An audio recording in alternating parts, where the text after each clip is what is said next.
Bonsoir. Merci de me recevoir. Ça fait pas plaisir. Peut-être qu'on peut commencer par la base. C'est juste présenter c'est quoi le GRIP, pourquoi GRIP? En fait, le GRIP, c'est pour Groupe de recherche et d'intervention psychosociale. On est un organisme qui a été créé il y a presque 30 ans maintenant pour intervenir spécifiquement dans les milieux festifs, que ce soit la prévention des violences sexuelles, l'analyse de substances, la formation. Il y a tout le temps un lien avec les milieux festifs. Nous, nos interventions, c'est du court terme, c'est ici et maintenant. Essayer de s'assurer que la personne retourne chez soi de façon sécuritaire, tu sais. Depuis la pandémie, on voit vraiment un changement de mentalité dans les milieux festifs en général, où les gens veulent que ça change, les gens veulent le GRIP parce qu'ils veulent que leurs festivaliers ou leurs participants se sentent en sécurité, tu sais.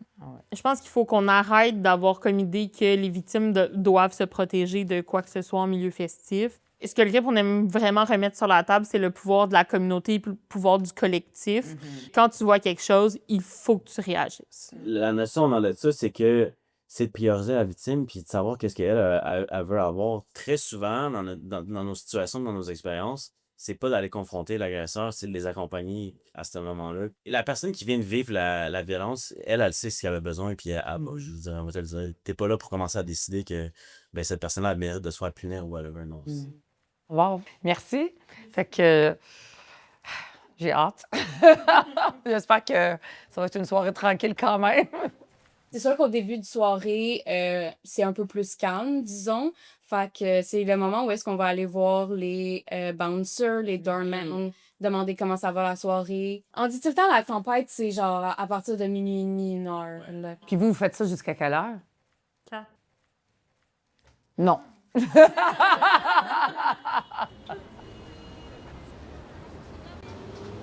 Ça fait que là, tu sais, à soir, on va monter Mont-Royal, puis on va descendre Saint-Lô jusqu'à Sherbrooke. OK. Violence, situation de violence, vraiment, vraiment faire attention. On n'est pas dans un endroit fermé, il n'y a pas de sécurité. Comme dès que quelqu'un est violent, même si c'est quelqu'un qui est vulnérable, dans une situation vulnérable, on se retire, on sort de la situation. Ça se peut qu'on soit fatigué, là, c'est beaucoup de marches, c'est sur l'asphalte. Fait qu'il faut prendre le temps de s'asseoir puis d'observer les dynamiques entre les gens qui ont tendance à flâner. On s'assure de voir c'est quoi leurs intentions. Bon, on va aller prendre notre temps.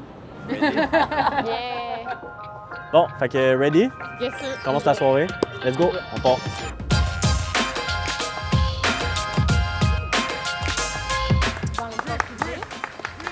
Ah, ils vous reconnaissent? C'est bon, vous êtes des vedettes.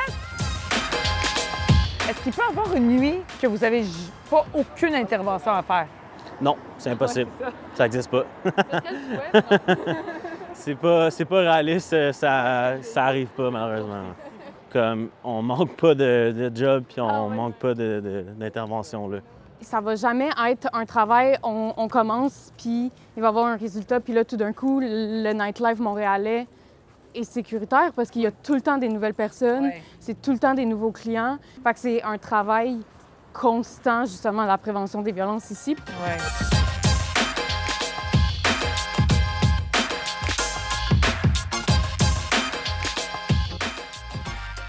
Je pensais qu'on s'était séparés finalement, sans que je m'en rende compte. Je donnais des tips and tricks à Raphaël. OK. Oh mon Dieu, OK. Je disais que vous marchiez trop vite. Bon, OK. Quand tu marches trop vite, tu vois rien, t'entends rien. Absolument. Puis j'ai donné un exemple, on est passé à côté de un groupe de 4. Oui. Tu vois dans le body language des gens qui sont enthousiastes, qui sont détendus, qui sont contents d'avoir l'interaction. Puis à un moment donné, quand tu te mets à faire ça avec les gens que ça va bien, c'est beaucoup plus facile de spotter ceux qui n'ont pas l'air d'aimer l'interaction qu'ils sont en train de faire. Puis quand tu marches lentement, tu entends vraiment rapidement les conversations des gens sur Saint-Laurent. On peut se prendre le temps de regarder puis de justement pas vouloir trop sauter dans l'action parce que c'est là aussi que on finit par vivre de la fatigue de compassion dans nos interventions, à toujours vouloir rusher. Mais c'est fou, hein, ce que tu développes comme façon d'observer. Ça devient une observation fine des choses. Peut-être que c'est juste moi qui est vraiment multitasking. Je vois et j'entends tout. Je vais juste aller faire un petit tour vite dans le parc. Oui. Puis après ça, on va continuer à descendre.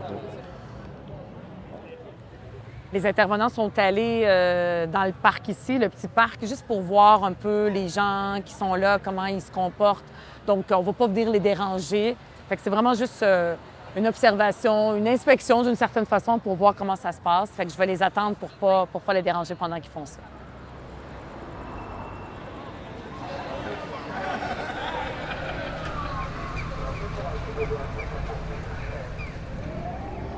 Donc, on s'est fait un petit caucus. On va se faire 2 équipes de 2 parce qu'on voit vraiment dans les dynamiques des gens qui nous regardent, mais on voit une espèce de méfiance. Fait que je pense que si on fait 2 diades, ça va déjà briser un peu cet effet-là.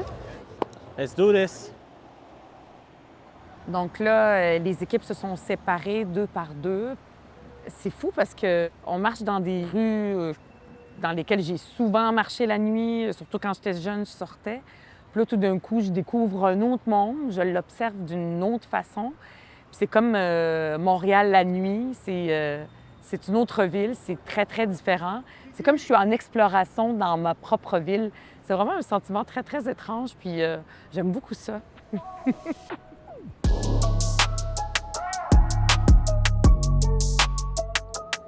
Fait que là, j'attends un peu. Les intervenantes sont allées parler aux bouncers, au bar, pour se présenter, donner leur numéro de téléphone, si jamais elles peuvent aider, s'il y a quelque chose qui arrive.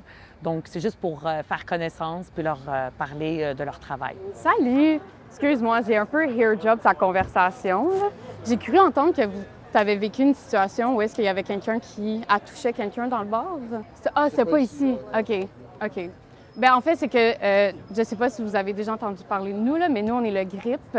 On fait de la prévention des violences à caractère sexuel justement sur la rue Saint-Laurent tout l'été, les vendredis de nuit. Fait que je pensais que c'était peut-être un événement qui s'était arrivé ici. En tout cas, je vous souhaite une bonne soirée, guys.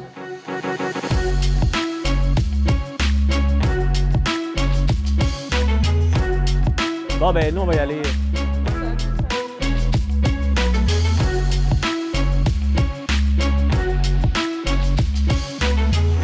Plus que les gens sont en état d'intoxication, le plus de situations qu'on va intervenir. Ouais. Fait qu'en début de soirée, c'est souvent justement juste se promener, aller voir c'est quoi les vibes de la soirée, Des conversations écouter, de loin. écouter, C'est quelque chose. observer, beaucoup d'observations. Oui, vraiment. Je sais qu'on en a parlé tantôt, mais c'est comme des anecdotes, c'est comme l'intervention la plus marquante que vous avez eue. Je pense qu'une des accompagnements qui m'a le plus marqué, on en parlait tantôt avec les violences à caractère sexuel, qu'on assume beaucoup que c'est les femmes ou les filles qui vont en vivre.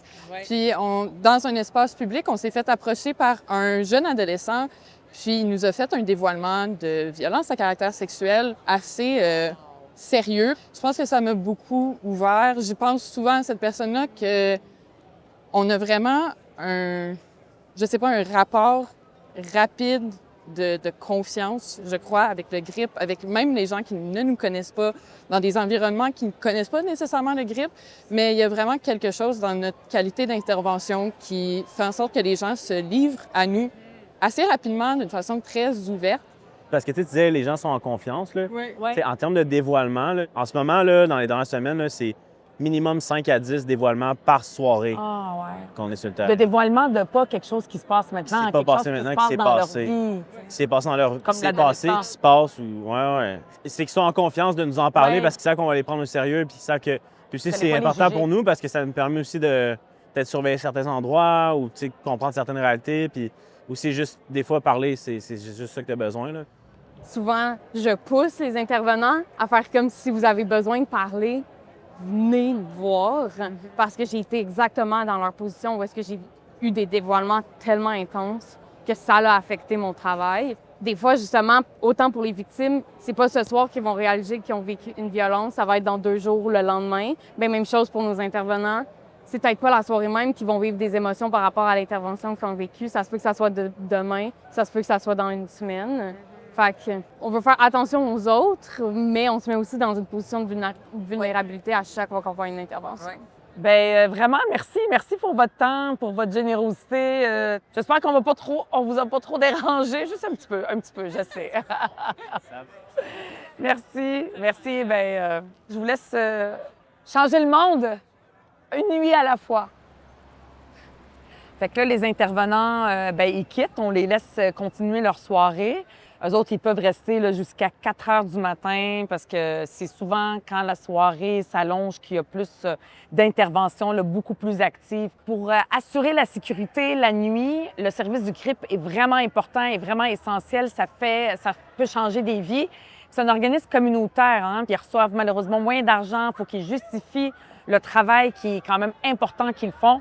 Quand on coupe dans le communautaire, bien, on coupe dans des services comme ceux qui sont offerts par le GRIP et ça, c'est à dénoncer. Donc, il faut les soutenir. C'est absolument essentiel, c'est très important.